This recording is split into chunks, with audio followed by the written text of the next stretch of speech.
The story of Morgan Freeman is often told as if it were a straight ascent toward inevitability, but his life moved more like a long road carved through uneven terrain. Born in the segregated American South, he did not begin with privilege, momentum, or even stability. Instead, he began with absence, of security, of certainty, and often of home itself. Yet from that absence emerged a discipline that would later define him, a calm, deliberate presence that seemed to carry entire histories in a single sentence. Across decades, he became one of cinema's most recognizable figures, not simply for his acting but for the authority of his voice and the steadiness of his gaze. His path to becoming a global figure was neither immediate nor guaranteed. Before fame, he spent years moving between cities, stages, and survival jobs, waiting for recognition that arrived far later than expected. When it finally came, it did not erase the years of struggle. Instead, it gave them shape.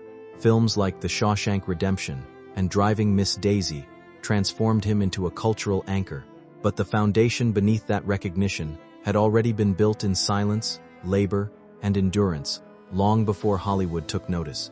Childhood under pressure and the weight of separation. Morgan Freeman was born in Memphis, Tennessee, in 1937, during an era when opportunity for black families in the American South was tightly constrained by segregation and economic hardship.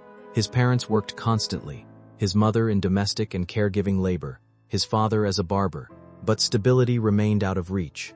As a child, Freeman experienced frequent separation from his parents, moving between relatives and different towns as work demanded. That instability shaped his early understanding of life. Nothing permanent could be assumed, and security was something borrowed, not owned. Much of his early childhood was spent in Mississippi, particularly in the care of his grandmother. The environment was modest, often strained, but it was also where he first observed storytelling, church life, and communal expression, elements that would later influence his presence on stage and screen. Segregation formed the background of everyday life, defining where he could go and what he could expect. Yet within those constraints, he developed observation as a survival tool. He learned to listen closely, speak carefully, and measure the world before engaging with it. These habits would later become inseparable from his acting style. Early awareness of performance and identity. The first glimpse of performance in Freeman's life did not arrive as ambition but as recognition. As a child, he participated in school activities where he discovered that being on stage changed how he was seen. In a world that often rendered him invisible, even a small audience response carried weight. That early experience created a quiet but lasting association between expression and survival. Schooling during this period was uneven in quality due to segregation, but Freeman gravitated toward reading and storytelling. These became private forms of escape, offering structure where life offered instability. Over time, performance became less of an activity and more of a possibility, something that suggested a different kind of future, even if that future was not yet defined. He did not immediately pursue acting as a profession. Instead, it remained a background presence in his life, resurfacing during moments when he was forced to consider direction. The idea that voice and presence could shape perception stayed with him, slowly accumulating meaning. Long before Hollywood, there was already an understanding forming. Identity could be performed, refined, and ultimately transformed through discipline, service, disillusionment, and the decision to leave certainty. In early adulthood, Freeman briefly joined the United States Air Force, seeking structure and direction. The military offered stability that contrasted sharply with his earlier life, and for a time, it appeared to provide a clear path forward. However, the reality of service did not align with his internal sense of purpose. He trained in mechanics and worked in aviation-related roles, but the experience gradually revealed a misalignment between duty and desire. At a certain point, he made a decisive choice to leave, rejecting the security of a predictable future in favor of uncertainty. That decision carried risk, especially given his limited financial resources, but it also marked a turning point. It was not rebellion in the dramatic sense, but recognition, an understanding that discipline without meaning would not sustain him. Leaving the Air Force meant returning to instability, but it also reopened the possibility of performance. Freeman redirected himself toward acting, enrolling in training programs and beginning the long process of building a career from the ground up. The decision did not promise success, but it reaffirmed something essential. Direction mattered more than safety. Years of struggle across cities and stages. The early years of Freeman's acting career were defined by movement and persistence rather than recognition. He traveled between New York, Los Angeles, and San Francisco, taking whatever work was available: stage roles, dance performances, and small television appearances. Financial insecurity remained constant, shaping daily decisions around rent, food, and survival. During this period, he encountered repeated rejection. Casting opportunities were limited, and roles for black actors were often constrained by stereotypes. Yet he continued working, refining his craft in theaters and smaller productions. These years built his reputation slowly, outside mainstream visibility. Television eventually provided a modest foothold through programs such as The Electric Company, where he reached younger audiences and gained steady work. Still, this was not fame in the conventional sense. It was endurance disguised as employment. The stage remained his most important space, where performances in classical and contemporary theater allowed him to develop authority and range.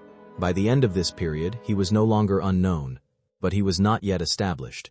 He existed in a transitional space between struggle and recognition, sustained by discipline rather than certainty.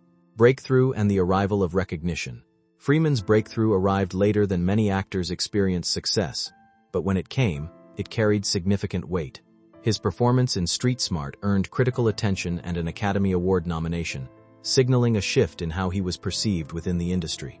It was not just a role, it was validation of decades of persistence. From that point, opportunities expanded. He began taking on more prominent roles, and his presence in film became increasingly central. His ability to embody calm authority and emotional depth made him a natural fit for characters shaped by wisdom, resilience, or moral complexity. This period marked the beginning of sustained visibility. He was no longer waiting for recognition, he was actively shaping it. However, the transition also brought new expectations. Success required continuity, and with visibility came pressure to represent something larger than individual roles. Freeman's identity as an actor became intertwined with the idea of reliability, an anchor presence in films that sought emotional grounding, defining roles and cultural impact. As Freeman's career matured, he became associated with some of the most influential films of his generation. His performance in The Shawshank Redemption remains one of the most widely recognized examples of his work, embodying restraint and narrative authority. Similarly, $1 Million Baby and Invictus demonstrated his ability to carry emotional weight without excess. His voice, in particular, became a defining feature of his career. It was frequently used in narration, documentaries, and reflective storytelling, where its tone conveyed trust and continuity. This made him not only an actor, but also a cultural narrator, someone whose presence framed meaning rather than simply delivered dialogue. By this stage, Freeman was no longer just participating in cinema, he was shaping its emotional language.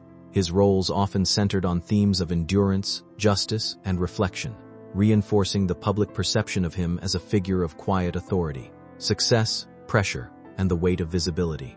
With sustained success came a different kind of burden. Freeman's presence in film became so consistent that it created expectations of permanence. Audiences came to rely on his voice and performances as stabilizing forces in storytelling. This expectation limited the range of how he was perceived, even as he continued working across diverse roles. Long filming schedules, global recognition, and continuous production demands created physical and emotional strain. Even in later years, he maintained an active career, moving between projects with little pause. Success did not remove labor, it redefined it. At the same time, some ventures outside acting did not succeed as expected, reflecting the unpredictable nature of the entertainment industry. Yet these outcomes did not diminish his overall standing. Instead, they highlighted the difference between artistic credibility and commercial certainty. Freeman remained respected, even when individual projects fluctuated in reception. Personal life, relationships, and private challenges. Freeman's personal life included marriages, family relationships, and significant emotional complexity. His first marriage lasted over a decade before ending, shaped in part by the pressures of career instability and long working hours. Later, he entered another marriage that brought greater stability for a time, offering a sense of grounded domestic life away from public attention. He also played an active role in raising children within his family structure, forming bonds that extended beyond biological ties. However, as his career expanded, maintaining equilibrium between personal and professional life became increasingly difficult. Distance, travel, and time commitments created strain that accumulated gradually rather than through singular events. In later years, he also faced public scrutiny and allegations, which he addressed without confrontation, while maintaining his position in the industry. These moments added complexity to his public image, reminding audiences that visibility often carries both admiration and judgment. Legacy of voice, memory, and endurance. Morgan Freeman's legacy is not defined by a single moment but by accumulation of roles, performances, and presence across decades. He represents a rare continuity in modern cinema, where voice and identity have become inseparable from narrative meaning. His work in films such as Driving Miss Daisy and The Shawshank Redemption continues to influence how audiences understand storytelling itself. Beyond awards and recognition, his career reflects a broader theme: endurance as a form of creation. His life demonstrates how sustained effort, even without early reward, can eventually reshape cultural space. Freeman's voice remains one of the most recognizable in global cinema, but its significance lies not only in tone or delivery. It represents continuity through change, stability through uncertainty, and presence built over time rather than granted at the beginning. The quiet continuation, beyond legacy. Even after decades of recognition, Morgan Freeman's life does not sit still inside the frame of legacy. It continues in quieter forms that rarely match the scale of his public image. At an age when many would have fully stepped away, he remains selectively active, choosing projects that align with the rhythm he has always preferred: measured, intentional, and free from unnecessary noise. There is no urgency in his presence now, only continuity, as if time itself has slowed to match the cadence he spent a lifetime refining. What defines this later stage is not reinvention but refinement. The same qualities that shaped his early struggles, patience, restraint, and an ability to endure without spectacle, now define how he exists in the public eye.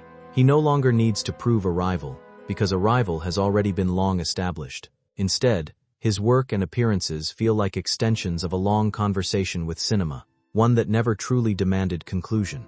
In a broader sense, his story continues to influence how audiences understand perseverance. New generations encounter his performances without necessarily knowing the distance he traveled to reach them. Yet that distance remains embedded in every role he plays. Even now, his voice carries the echo of earlier years, of uncertainty, of effort, of persistence without guarantee. And that is what keeps his presence alive. Not momentum, but memory refined into form. Still speaking, still steady, still continuing. Conclusion of a life that outlasted its struggles. The story of Morgan Freeman is ultimately not about a rival but persistence. From a childhood shaped by instability to a career defined by global recognition, his journey reflects the slow construction of meaning through time. Each stage of his life, struggle, transition, breakthrough, and legacy, builds upon the one before it rather than replacing it. What remains most striking is not the scale of his success, but the duration of his endurance. He did not bypass difficulty. He moved through it, carrying its weight into every role he later portrayed. In doing so, he transformed personal history into artistic presence.